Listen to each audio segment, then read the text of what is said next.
ce soir, je suis candidate à l'élection présidentielle. Et vous ne changerez pas d'avis? Non, je ne changerai pas d'avis, non. Donc vous êtes convaincue, certaine, il n'y a aucun doute dans votre esprit, vous ferez campagne sans jamais porter un seul jour le bracelet électronique? J'ai aucun doute, non, j'ai aucun doute. Et donc nous allons très rapidement, Jordan Bardella et moi-même, démarrer cette campagne présidentielle. Alors voilà, c'est fait, c'est dit. Elle annonce ses intentions. Donc, Marine Le Pen qui veut être candidate à l'élection présidentielle de 2027 malgré sa condamnation pour détournement de fonds. Donc, Romain Chauvet, collaborateur spécial que l'on retrouve à Paris, elle a fait cette annonce au journal de 20h. Dans le fond, la raison pour laquelle elle dit « je vais me présenter et sans bracelet », c'est qu'elle va porter sa cause en appel. Oui, absolument, Véronique, parce qu'un peu plus tôt ce matin, la Cour d'appel ici en France a rendu la décision donc dans ce procès-là, donc de détournement de fonds publics du Parlement européen. Donc ça concernait Marine Le Pen, d'autres membres également de son parti d'extrême droite ici en France. Et donc ce matin, la Cour d'appel, dans sa décision, a condamné Marine Le Pen, a dit que c'était des faits très graves et la Cour l'a condamnée à notamment 3 ans de prison, dont 1 an ferme. Aménagé en bracelet électronique. Donc, c'est-à-dire qu'on lui installerait un bracelet électronique sur son corps et qu'elle devrait, eh bien, ça limite tout ça, si vous voulez, les déplacements, les heures de déplacement. Alors, on se demandait, est-ce que Marine Le Pen pourrait faire campagne lors des prochaines élections présidentielles ici en France, qui vont être en avril l'année prochaine, donc dans seulement quelques mois. Ce qu'elle a dit, vous l'avez entendu ce soir dans cette entrevue, qui était très attendue ici, eh bien, c'est qu'elle veut porter la décision de ce matin de la Cour d'appel, en ce qu'on appelle ici en France la Cour de cassation.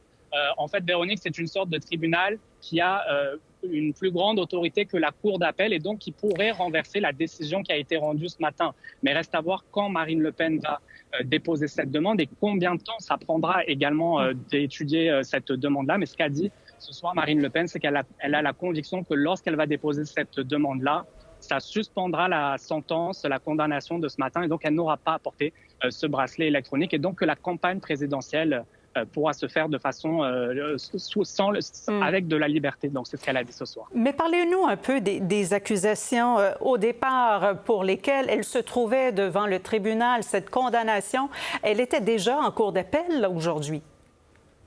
Oui, absolument. Alors, elle a été condamnée initialement il y a 2 ans. Donc, elle avait porté cette décision en appel. Et ce qu'a dit finalement ce matin la Cour d'appel ici en France, c'est bien que ce sont des faits très graves qui se sont étalés sur plusieurs années, qu'il s'agissait d'un système.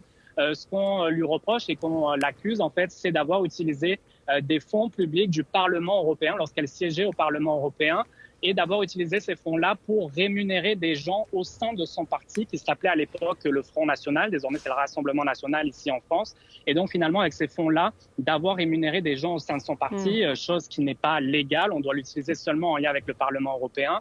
Marine Le Pen a dit ce soir qu'elle était totalement innocente. Je dois vous dire quand même, Véronique, que le verdict qui a été rendu aujourd'hui, bon, je vous parlais de ces 3 ans de prison, dont 1 an ferme, mais on a réduit la question de l'inéligibilité parce que c'était l'autre enjeu dans ce verdict-là.